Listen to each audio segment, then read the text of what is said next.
My friends, we're here today to talk about Welcome to the Outcast restaurant. This was episode number 8. When it comes to a lot of these, let me just say this. This episode sucked, okay? Let me just put that right in the front of the video. This episode sucked. I'm going to talk about why it sucked in the video. If you didn't think it sucked, let me know what you loved and everything that was absolutely amazing on your part in the comments below. If you thought that it wasn't a good episode, let me know that in the comments below. If you thought it sucked, let me know. Regardless, let me know your feelings about this episode. Not the anime, but just this specific episode. Let me know your thoughts in the comments, okay? I thought the episode sucked. So let me start by saying this. When it comes to the slice of life genre, because that's really what I think this is. This is really supposed to be an easygoing anime, right? Like the pharmacist, like a few of the different pharmacist anime, parallel world pharmacy, things of that nature. There's the campfire cooking anime. There's the spender anime, like what is it, like random shop, online shop in another world. These would be considered slice of life anime, and the ones that tend to get it right don't really focus on what Outcast restaurant current state is getting wrong. And that thing is when it starts to introduce too much turmoil, too many story derivative things, too many like random things that are occurring in the world. When it kind of skews away from just being a fun, slice of life, cute, adorable anime, and when it goes into too story heavy, too much turmoil, too many villains, demon lords, when it starts to go into that territory, you're now swapping from slice of life to fantasy and adventure.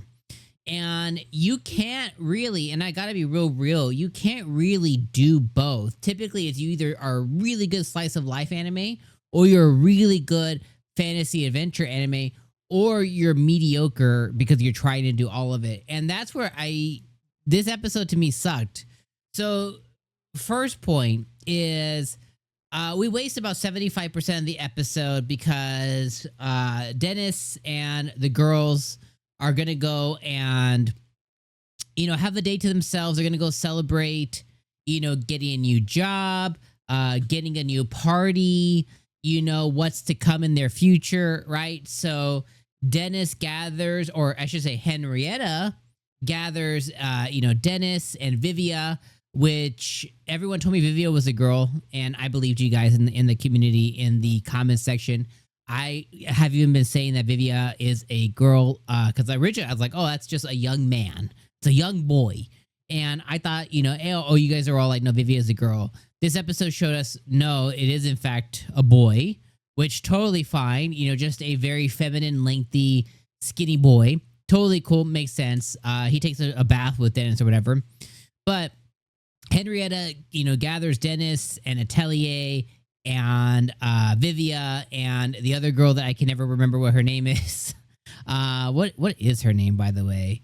I don't know. The dark hair girl who works for them.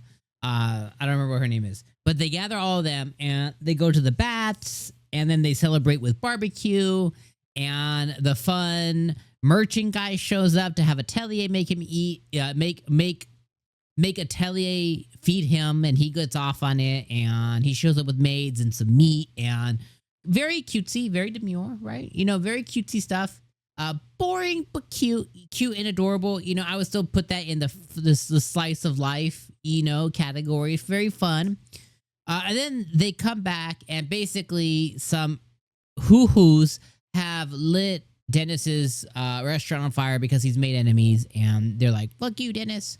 And whatever else. So like the Silver Wings, his last party, and apparently that Katie girl is just completely fucking worthless because she can't stop anything. And then the party that Vivia was a part of, and the party that the other girl was a part of, apparently they've all ganged up and they're like, we hate Dennis, blah, blah, blah, blah, blah. And they light his place on fire. Okay, so but by doing that, there's two things. One, he completely just gives up, right? He just like, whatever, I'm gonna go move towns. Like I refuse to just fight anything. It's like, okay, dumb, but I get it. And then the second thing is we went through all of that commotion, all of that hoopla, all of that banter with Atelier and the family she was from and the butler and them getting completely screwed over. And that's the writing of that whole storyline was pretty shitty because they just made peace with whatever they took, their scraps.